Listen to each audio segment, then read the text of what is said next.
Predinho 2.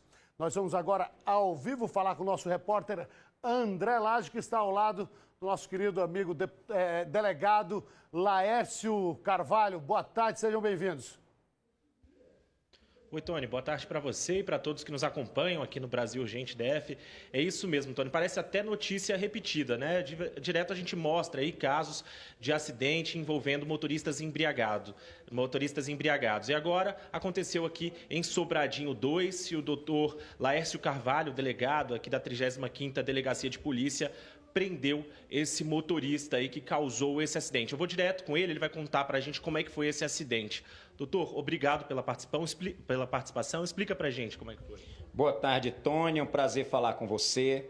Esse final de semana realmente foi um final de semana difícil com relação a esses acidentes no trânsito. E este foi um caso aqui em Sobradinho 2, onde o indivíduo, de posse de uma caminhonete, teria provocado um acidente onde colidiu a caminhonete contra um motociclista, tirando a vida do rapaz, que é um pai de família e trabalhador.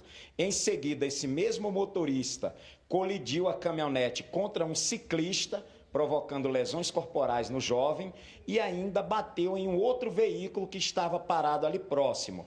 Então, foi uma sequência de 3 colisões em um espaço de menos de 10 minutos, o que mostra a completa irresponsabilidade desse motorista.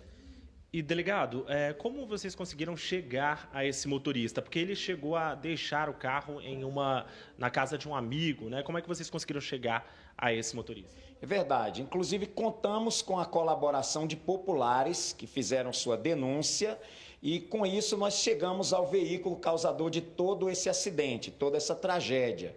Esta caminhonete estava escondida na garagem de um cidadão que é colega de trabalho do causador de todo esse mal aí. Nós localizamos a caminhonete, o rapaz não encontrava-se em casa porque ele teria guardado a caminhonete e saído de casa, sabe-se lá por que razão. Mas logo que conseguimos localizar o proprietário dessa residência e o interrogamos aqui na delegacia, ele foi taxativo em afirmar quem seria a pessoa que estaria conduzindo o veículo no momento dessa tragédia. E agora, delegado, a polícia vai investigar e também tentar provar aí que ele realmente estava embriagado durante esse período aí que ele causou esse acidente.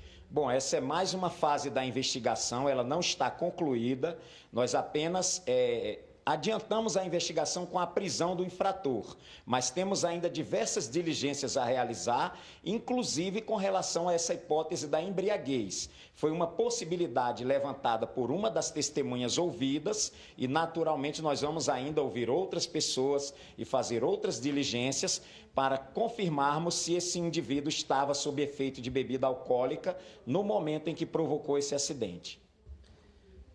É isso, Tony. E esse motorista deve passar aí por audiência de custódia hoje, no período aí da tarde, então a gente ainda não tem o resultado aí, se ele foi solto ou não, mas ele deve estar passando por audiência de custódia hoje, Tony. Vamos torcer para que a justiça entenda que um camarada desse ele tem que ficar atrás das grades para responder esse processo preso.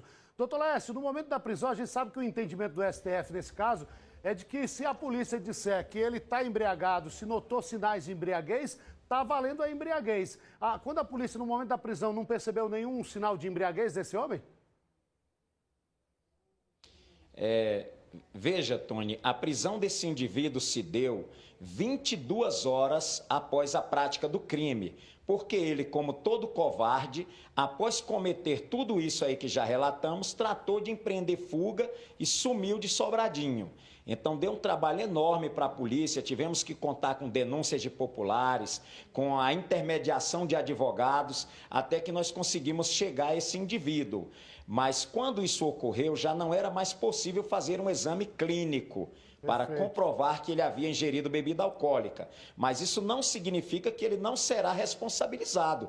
Nós vamos buscar outros meios de prova e poderemos sim, inclusive, indiciá-lo por homicídio doloso, se houver evidência, se houverem indícios de que ele praticou este crime sob efeito de bebida alcoólica, é possível sim que ele venha responder pelo homicídio na modalidade dolosa. E tomara mesmo que ele venha responder na modalidade dolosa, doutor Laércio, porque esse homem, ele sem habilitação, o cara que não tem habilitação, ele não tem autorização do Estado para dirigir. Portanto, ele jamais poderia assumir o volante de um automóvel e sair pela rua.